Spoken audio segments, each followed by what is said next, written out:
Today, I want to talk to you about the fundamentals of pH. It's a balancing act.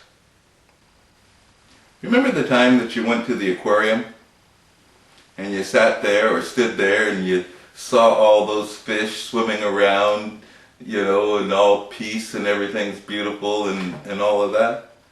Well, that couldn't happen without pH.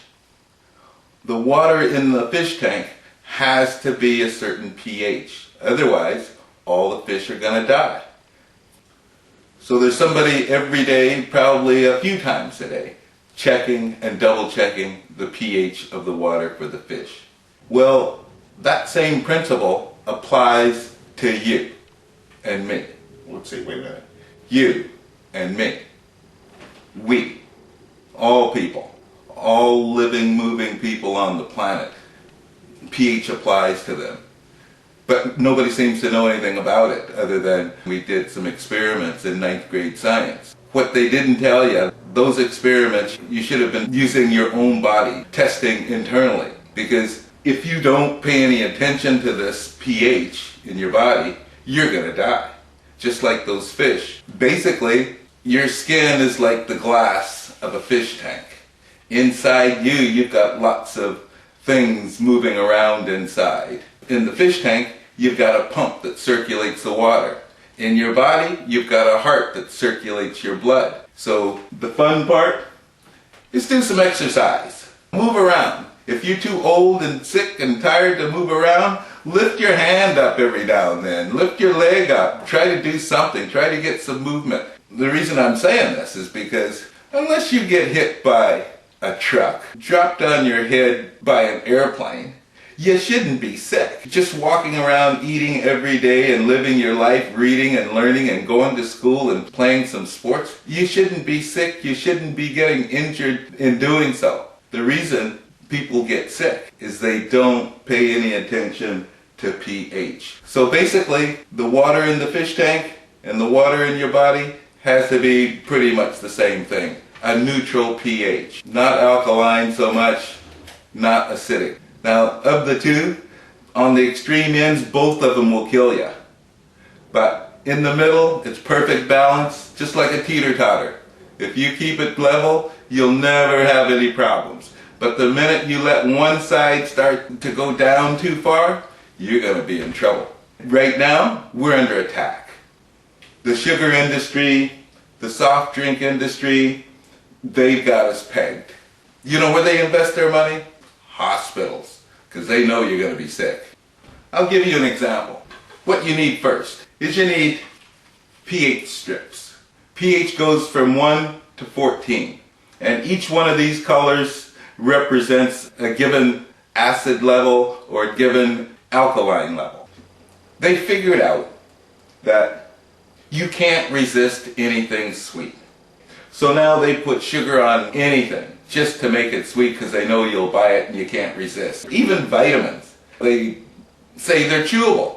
So that means they put sugar in it so that you'll chew it. But you don't need the sugar. Chew those things, chew the hard ones without the sugar because digestion starts here.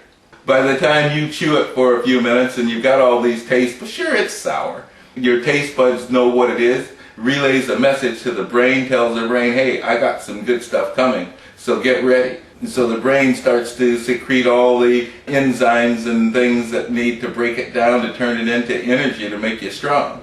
These things are designed to make you weak. The key thing about low acid is your body is trying to keep you at 7.3 to 7.4 on the inside for those fish to swim around.